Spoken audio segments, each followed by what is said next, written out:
Estamos começando mais um Mulheres no Comando. Hoje temos uma convidada super especial, Isadora Paiva. Trabalhou mais de 23 anos na Caixa Econômica. O nosso tema de hoje é muito especial para você que é construtor e incorporador. Ela vai falar sobre estratégias para você que trabalha com incorporação imobiliária, com construção.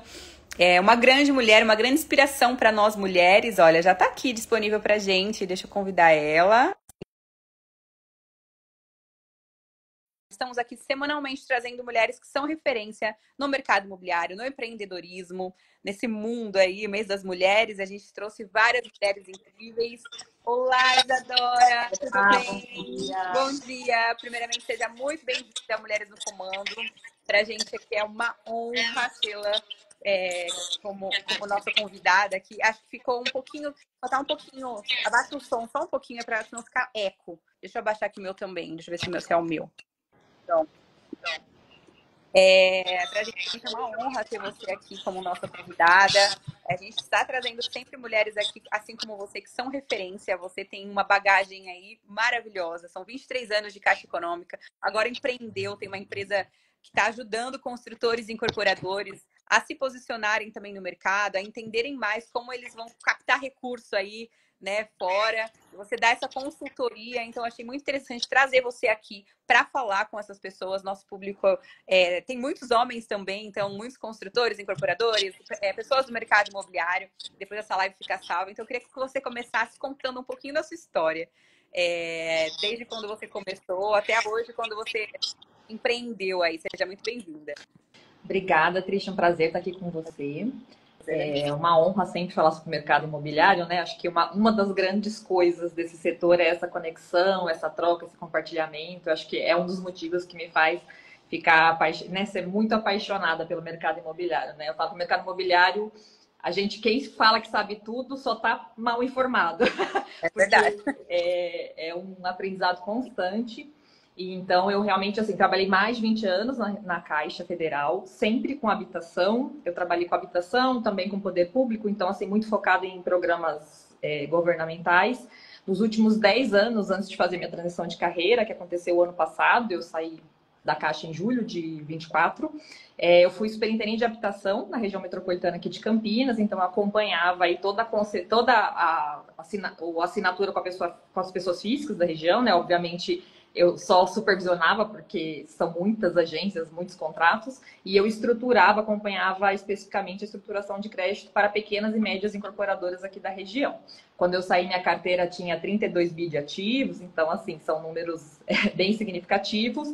E, paralelo a essa minha experiência profissional, também gosto bastante de estudar, então, por esse amor à habitação, tive filhas muito cedo, então não consegui dar sequência no estudo, né, mais jovem. Quando elas ficaram maiores, há uns anos atrás, eu voltei a estudar e aí fiz algumas especializações na área.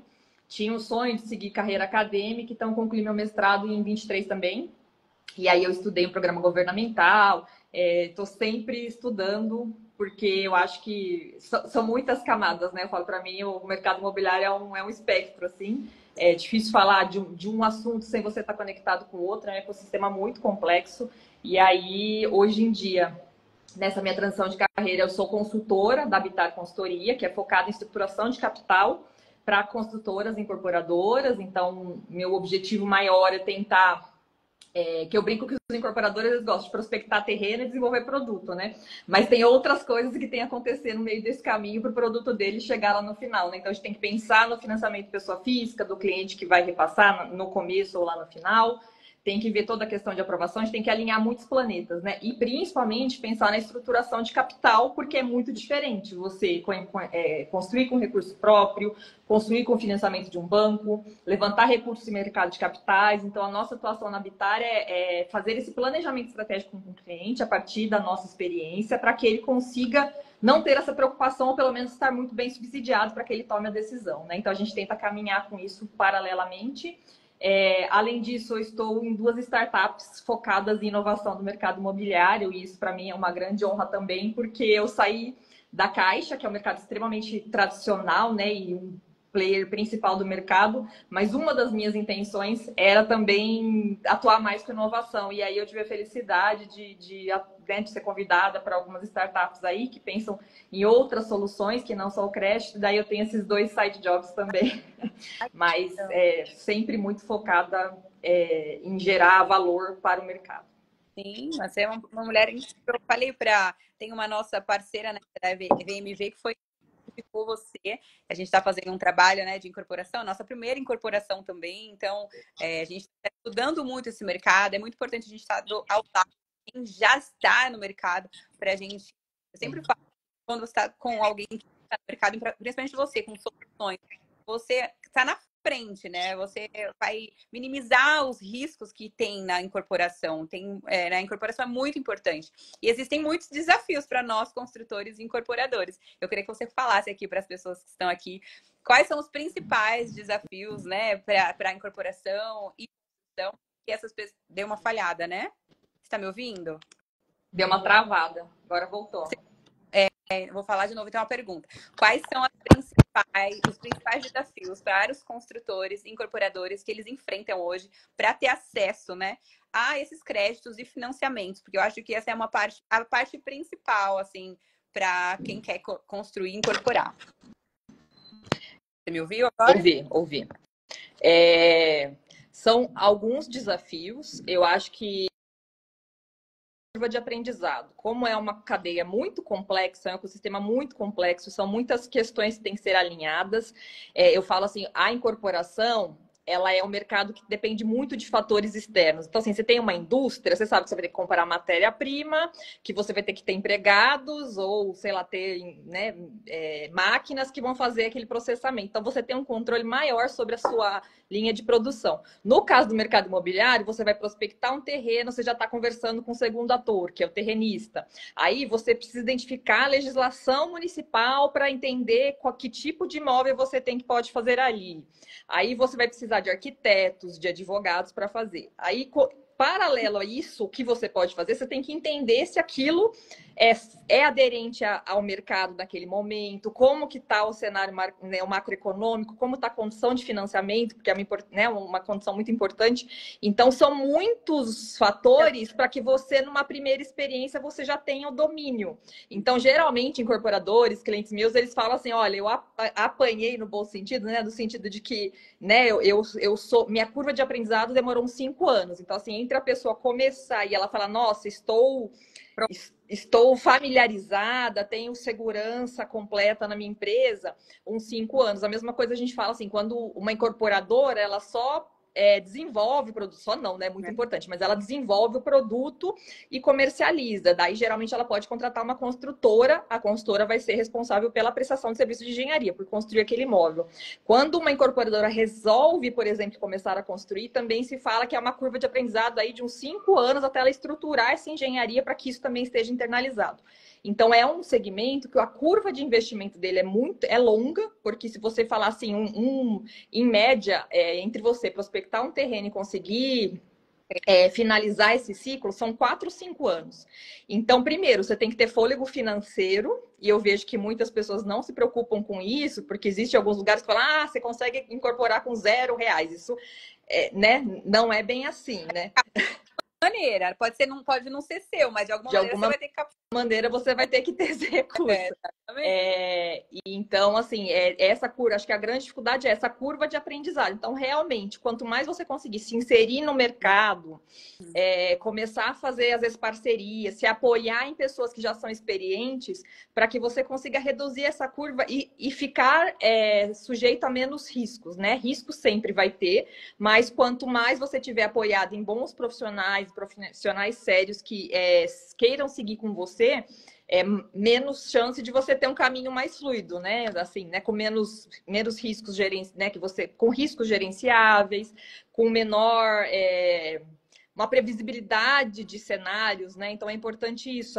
O mundo muda, a economia muda, então a gente tem sempre que estar pelo menos um ano na frente ali para a gente conseguir administrar eventual revés, mudar de estratégia. Então, eu acho que essa questão de você estar bem apoiado, ela ajuda a inibir um pouco esse fator aí que é inerente, né? Com certeza. Eu ia até te perguntar quais são as construtoras, como elas podem se preparar, né, para mitigar esses riscos que a gente sabe que existem diversos. Como elas se preparam para um iniciante, um incorporador iniciante, que também, na realidade, ele vai contratar uma construtora ou mesmo também querer construir. Eu acho que para quem está iniciando, já querer construir é uma ousadia. Mas acho que tem muitos grandes, tem excelentes profissionais, excelentes construtoras que também fazem esse tipo de trabalho junto com incorporadores. Como eles mitigam esses riscos aqui? Qual seria seu conselho? Mitigar o risco para quem está começando, eu acho que assim... Eu ia te perguntar sobre as linhas de financiamento, tá, né? Para essa parte também. Aí a gente entra nessa parte de linhas de financiamento. Tá, combinado. Então, vamos falar do mitigar riscos. Eu acho que a primeira coisa é, assim, começando, pequeno. Então, assim, faça projetos menores. Se você não quer fazer um vertical, faça uma vila de 10 casas. Porque, assim, aí você vai entendendo as dinâmicas, mesmo no ambiente menor. E eu falo, errar pequeno é muito melhor do que você errar grande. Então, uma coisa que eu assinei mais de 500 empreendimentos na Caixa, né? Então, assim, eu lidei com, acho que, sei lá, mais de 500 consultoras na minha vida. Uma das coisas que eu vejo que são bem complexas é você começar muito grande ou sua empresa começar a crescer e eu falo que o mercado imobiliário tem um canto da cereja. Aí você vê as coisas acontecendo bem e você acha que dá para você, tipo, triplicar seu VGV, né? O valor global de vendas de um ano para o outro. Isso é muito complexo, porque a sua estrutura está preparada para aquela questão, né?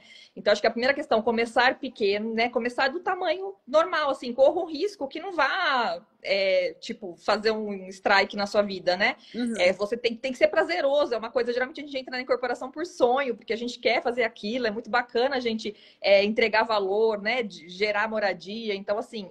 Geralmente quem entra é um propósito muito bonito, então não tem por que a gente fazer esse caminho virar um grande sofrimento, né? A gente tem que evitar isso. Então, assim, começar pequeno, às vezes parceria, sabe? Você entrar de sócio num empreendimento de uma consultora que já produz, porque você pode começar. Se você começar, né, pequeno, então realmente se alinhar a bons profissionais. E eu acho que até na escolha desses profissionais tem que ser pessoas que o interesse principal delas seja viabilizar o negócio com você e por você. Porque eu também vejo, às vezes, assessores que eles têm interesses paralelos. Viram a pessoa, né?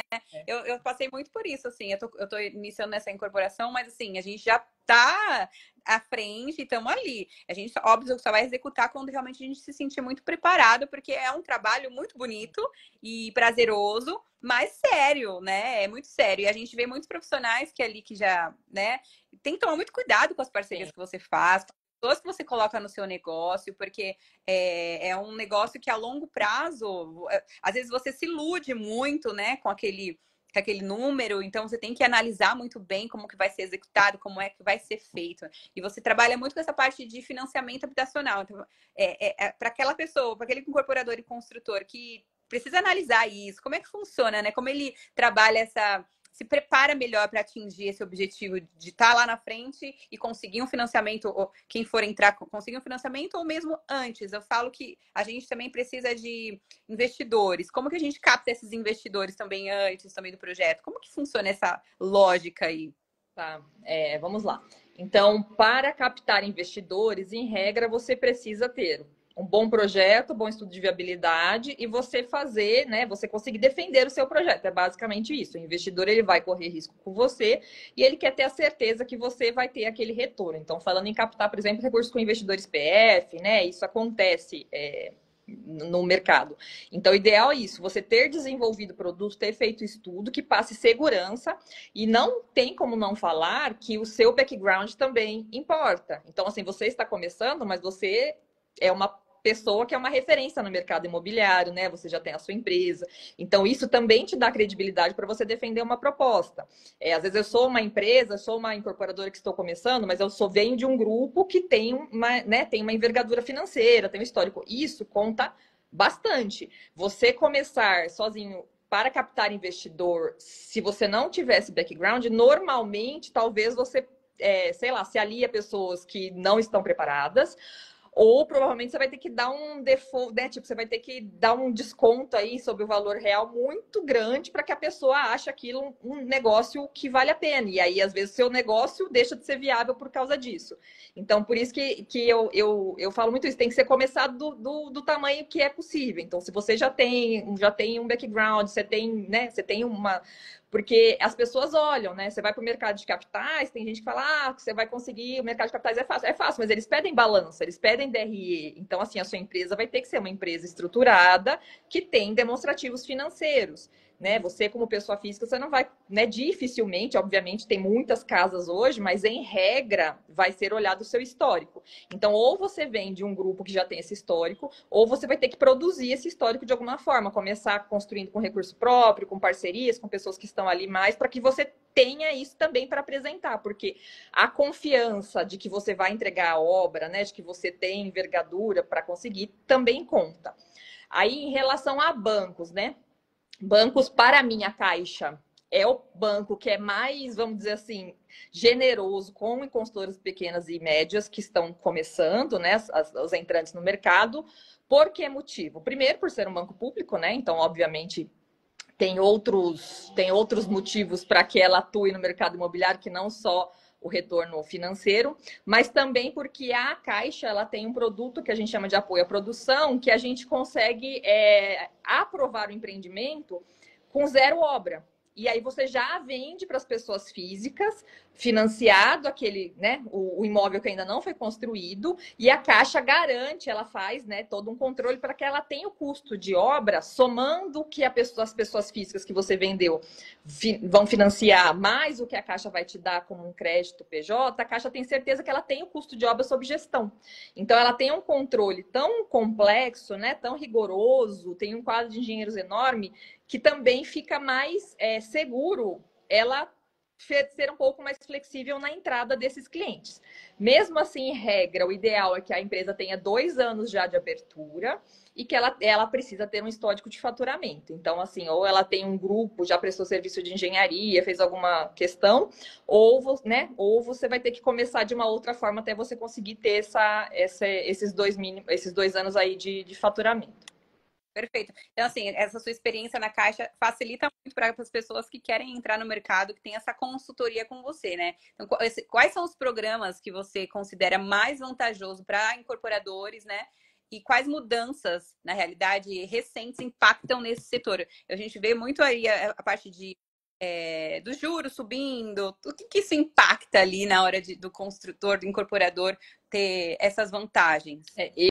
Eu sou muito fã, mas assim, eu falo, para mim, não tem um produto que seja melhor ou pior. Então, tem muita gente que defende só mercado de capitais, tem gente que defende só banco, né? E eu falo, para mim, é a condição ideal daquele projeto, daquele cliente, naquele momento. Então, realmente, assim, disponibilidade de crédito conta.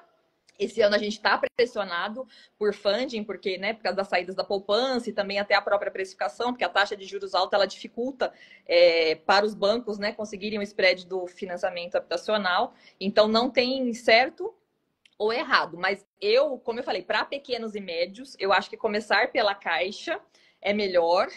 E o Minha Casa Minha Vida, que é um produto econômico, nesse momento também ele é mais adequado porque você tem mais liquidez, né? A taxa do Minha Casa Minha Vida, ela é o fundo, né, que mantém ela, é o fundo de garantia. Então, hoje você tem taxa de juros a partir de 4,5% no Minha Casa Minha Vida, diferente do médio alto padrão que está 10, 11%. Então, existe uma liquidez maior. Por outro lado, você vai concorrer com grandes players, né? Então, eu acho que a grande questão hoje, os lançamentos este ano, eles têm que ser muito cirúrgicos. Eu até postei ontem no meu story e falei, se você tiver dúvida, não lance, espere. Porque esse ano, eu falo, quando o mercado tá bom, como a gente tem uma demanda muito grande, então no Brasil a gente tem ainda déficit habitacional de 6 milhões de unidades, né? De famílias que precisariam de um imóvel por motivos diversos. Então, a gente tem uma demanda muito grande, a gente tem uma demanda latente no Brasil. Hoje a gente tem de crédito habitacional apenas 10% do PIB. Em países desenvolvidos chega a 80%, 90%. Então, assim, no Brasil a gente vive esse dilema, porque a gente tem uma possibilidade de né, a gente tem muito mercado ainda para atender, mas a gente tem limites de crédito e isso acaba impactando com que a gente consiga sair desses 10%. Uhum. O que tem de mudança esse ano? Na verdade, eu acho que a gente vai passar por um período de muitas mudanças, porque justamente por essa pressão aí de funding, o mercado começou a se movimentar. Então, o mercado hoje tem muitas startups, como eu falei, eu estou em 2 startups, mas tem 1.300 startups só focadas em mercado imobiliário. E é muito mais fácil você fazer testes em startups, porque é aquela coisa de erra rápido, corrige rápido, do que, né, grandes players que têm, né, são regulados pelo Banco Central, têm carteiras enormes. Então, eu acho que, né, tem muitas coisas que estão para acontecer. De coisa boa, todos os bancos eles criaram uma linha de recursos livres que não são atrelados à poupança, por mais que a taxa seja maior. Isso aí nos dá um certo conforto, porque a gente fica com uma alternativa, né? Não fica totalmente atrelado à poupança. Mas eu acho que nos próximos 5 anos a gente vai ter muitas mudanças, né? Então, acho que vai ter novas configurações de financiamento. Tem a questão da tokenização, né? A propriedade digital. Eu acho que veio para ficar. Este ano o Banco Central vai, né, regulamentar aí o Drex, né, que vai ser uma grande disrupção. Então, eu acho que nos próximos 5 anos tem 2 movimentos que são bastante importantes aí no mercado imobiliário. Tanto essa questão da propriedade digital, que vai dar muito mais velocidade, vai permitir que pessoas que não conseguiam comprar, às vezes, um imóvel, 100% do imóvel, porque não tinham recurso, elas vão poder comprar 50% de imóvel de uma forma super mais rápida, ágil, né? E também a questão da industrialização. Né? A gente tem uma produção ainda muito manufaturada na construção civil, então normalmente, né? Trabalho braçal, por mais que ainda tenha parede de concreto, ainda, né? A gente depende de muitos homens, de muitas questões. E agora a gente está com 2 questões: tanto a falta de mão de obra, escassez de mão de obra, que está gerando uma inflação sobre esses custos de mão de obra, quanto à própria reforma tributária, porque agora vai compensar você industrializar. Então, eu imagino, a reforma tributária vai ter um impacto muito significativo no mercado imobiliário, muito significativo. As consultoras têm que se preparar. Mas isso vai ter um efeito colateral positivo, que eu acho que vai ser induzir esse movimento que a gente espera há muito tempo, de industrialização dos canteiros, né? Então, a gente está vendo cada dia mais construções modulares. Então, eu acho que esses 2 movimentos, eles vão se intensificar muito rápido. A gente fala que disrupção ela acontece gradualmente, de repente e depois ela acontece de repente. Sim. Então você fica, ouvi falar sobre propriedade digital, ouvi falar sobre token, mas assim, é muito incipiente, né? De repente faz assim o gráfico e aí, né, existe uma disrupção. Uhum. E quem não estava acompanhando fala, da onde surgiu isso que eu não estava... Então eu acho que assim, a gente vai ter um grande movimento aí nos próximos 5 anos e é extremamente positivo, porque a gente vai ter novas formas de fazer. Por outro lado, vai ficar mais complexo, Trisha, porque antes a gente falava assim, vou construir, ou vou levantar recurso com o investidor e vou vender lá no final, ou eu vou para banco e aí eu já venho na planta. Agora, você vai ter que pensar assim, vou fazer uma tokenização? Vou construir com a parede de concreto ou vou ser industrializada? Vou usar steel frame? Né? Então, assim, agora vai ser muito mais complexo. Então, vai requerer mais especialização. Exatamente. Eu acho que quem está preparado sempre vence, né? Eu acho que estudar e aprender e se atualizar é sempre muito importante. Você falou de steel frame, eu acho que é das coisas que eu acho que mais vantajosa, só que o custo, o preço é maior. Hoje ele ainda é um pouco maior, né? Mas se você analisar o período que fica pronto o imóvel, né? A casa, eu não sei se existe prédios de steel frame ainda. Não sei, eu não pesquisei sobre isso. Mas casa já tem bastante, né? E a gente falou sobre essa competitivo, mercado competitivo, reforma tributária e muito mais. Como essas pequenas e médias construtoras e incorporadoras podem se preparar aí para esse mercado competitivo que a gente está falando aqui, imobiliário atual? Eu acho que assim, talvez ser um pouco mais conservador, porque a gente brinca no mercado, até o pessoal deve me ver também fala, o mercado ele aceitava muito desaforo. A gente tinha, né? A gente ficou muitos anos sem programas habitacionais, então lá na década no início dos anos 2000, depois até 2015, o programa Minha Casa Minha Vida foi lançado em 2009. Então, assim, tinha muita água limpa. Então, o mercado, ele admitia muito desaforo. Então, você podia ter uma empresa muito desestruturada, né? Que os profissionais estivessem ali, não tivessem uma especialização na área, né? Não tivessem uma condição de gestão estruturada, como você precisaria ter numa empresa que tivesse o mesmo faturamento. Uhum. Venda muito rápida, porque você tinha uma demanda ali reprimida de muitos anos. Então, isso acontece, né? A gente estava numa condição lá econômica bacana também, mas CLT, a gente teve o fenômeno da pejotização também, né, nos últimos anos. Então, isso aí influencia no acesso a crédito, muito mais rendas informais. Hoje em dia, o próprio cliente ele tem uma renda muito mais volátil, aí fica mais, não é impossível, mas é mais desafiador você aprovar financiamento para eles, né? Então, o mercado aceitava muito desaforo. Isso aí, às vezes, gerou experiências que parece que é assim, vou lá e vou começar. Vou negociar um terreno, faço permuta e vou começar. Eu acho que hoje, assim, é realmente ter essa consciência de que o mercado está muito mais complexo, não acreditar em forma milagrosa e realmente, assim, não ter pressa, né? Então, assim, o ideal é você nunca ter pressa, porque a pressa é o pior conselheiro. Então, assim, como você, né? Você fala, tô estruturando, já fiz um projeto, tentei um parceiro, não deu. Quando você tá fazendo porque você quer que dê certo e você não está no desespero, você pode, né? Vou esperar agora, não deu certo essa parceria, vou retomar. Agora, quando você pega, por exemplo, seu dinheiro né? Seu recurso de emergência. Negocia um terreno, aquilo vira, o cronômetro começou a contar contra você, né? Então, isso aí é o pior conselheiro que tem. Então, eu acho que nesse momento é assim, né? Vai continuar sendo extremamente relevante. Eu acho que o mercado vai ficar mais acessível, mas também vai ficar mais complexo. Então, assim, eu acho que mais planejamento, sabe? Não fazer as coisas por impulso, se planejar, ouvir muitos players, né? Não confiar numa voz só, porque eu falo, meu mercado é tão complexo que nunca vai ter uma pessoa que sabe tudo de tudo muito bem, né? Então, assim, ouça várias vozes e aí você vai formando sua convicção com tranquilidade. Eu acho que esse que é o que eu falaria de principal questão. E assim, você falando de conselheira, né? Eu acho que para a gente encerrar aqui com chave de ouro, você criou uma empresa onde você é conselheira, né? Desses construtores e incorporadores. Como que funciona esse seu papel de conselheira? Quais são os benefícios aí da visão consultiva para essas pessoas que querem iniciar ou que já estão no mercado, que precisam desse apoio? Como é que funciona esse seu trabalho, essa sua empresa? Conta um pouco mais para a gente como é que funciona isso. Então, a Habitar, ela trabalha com consultoria para pequenas e médias incorporadoras no acesso. Então, a gente tanto faz o planejamento estratégico, quando a gente faz toda a interlocução ou com as casas de mercado de capitais ou com os bancos. Então, a gente tenta, tirar essa dor, essa questão do cliente e fazer essa gestão com o profissionalismo que a gente tem, né, pela experiência que nós temos. Paralelo a isso, eu também sou certificada como conselheira por uma empresa bastante relevante aí do mercado imobiliário. E aí eu sou conselheira, inclusive, da startup que eu trabalho, né? Então, assim, eu acho que é importante falar da importância do conselho consultivo a partir de médias incorporadoras, por exemplo, né? Então, assim, empresas de capital aberto, ela tem os conselhos de administração e aí é obrigatório, né? Ela não tem opção.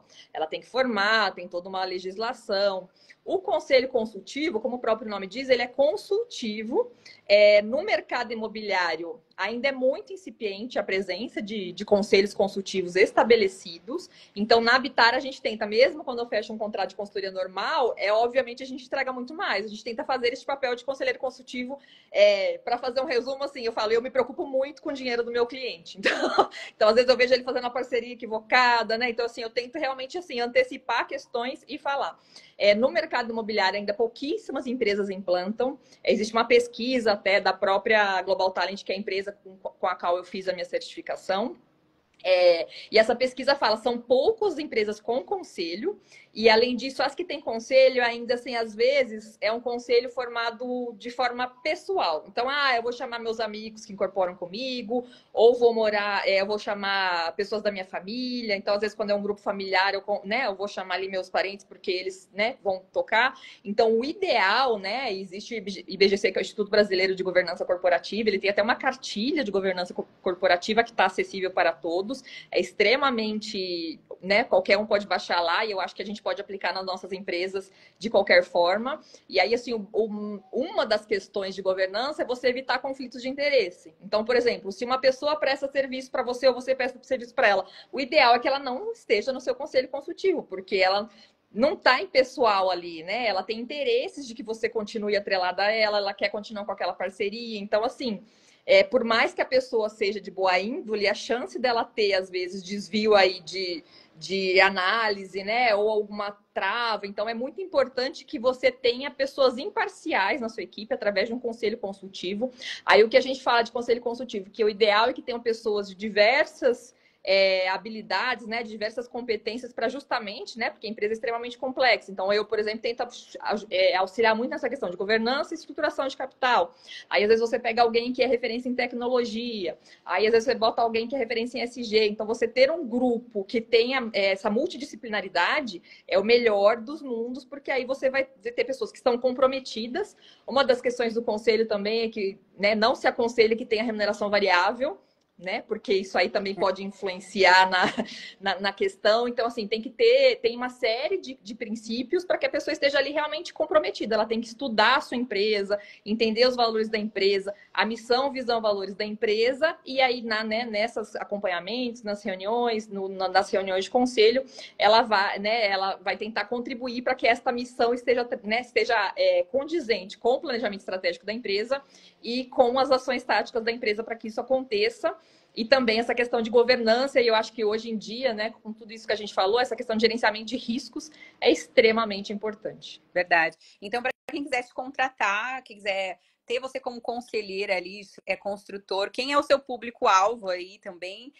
Pode falar suas redes sociais, porque essa live vai ficar salva. A gente tem um canal também no YouTube, do Spotify, que depois fica salvo para as pessoas que quiserem contratar o seu serviço. Não, bacana. Obrigada pela oportunidade. Então, meu Instagram é Isadora Paiva Moraes, o Instagram da consultoria Habitar Consultoria, _ e o nosso site é www.habitarconsultoria.com. Estamos na bio do meu Insta também tem contato direto, tem nosso WhatsApp, então a gente, né, estamos disponíveis aí em todos os canais. E para, né, qualquer demanda aí relativa ao mercado imobiliário, a gente sempre gosta de contribuir. Perfeito.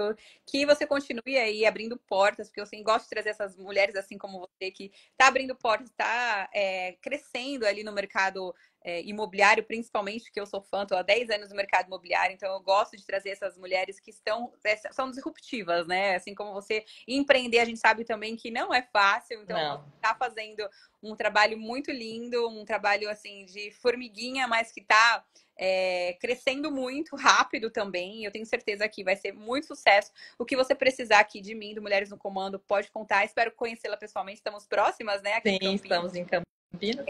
Fazer negócios juntas aí. E é isso. Parabéns pelo trabalho e muito sucesso para você. Muito obrigada. Obrigada a todos aí, né? Que fique gravado depois, né? As pessoas possam assistir. E falando em relação a mulheres, eu acho que é isso, né? É muito importante que a gente abra portas, né? Quando eu saí da Caixa, eu não tinha exemplos masculinos de quem tivesse feito esse caminho, sabe? Eu tinha muitos exemplos masculinos que tinham saído e firmado, mas eu não tinha exemplos femininos. E eu sofri muito no começo, porque eu vi que a história que eles conseguiram traçar, que eles trilharam, eu não estava conseguindo, sabe? Então eu falei, eu vou ter que criar meu próprio caminho, mas eu acho que isso é muito bacana, porque realmente eu espero que as próximas mulheres que tenham essa vontade, né, de alcançar a própria voz, de ter sua própria empresa, de ocupar os espaços, que elas consigam ter aí, né, pelo menos um exemplo de alguém que construiu um caminho dia a dia. Eu falo, é passo a passo, né? Exatamente. Você já é uma inspiração para mim e para muitas mulheres. É uma pessoa que tem muito conteúdo, tem uma bagagem assim extensa, e a gente precisa colocar essas mulheres em evidência. Você é uma mulher que precisa estar junto. Eu falo que não é fazer por fazer, né? Você vê o amor, você vê a dedicação ali ao trabalho. Então, tenho certeza que é muito sucesso para você. Vamos muito obrigada para nós, que a gente consiga construir coisas juntas também. E um ótimo dia a todos. Um beijo. Fica com Deus, gente. Até mais. Tchau, tchau.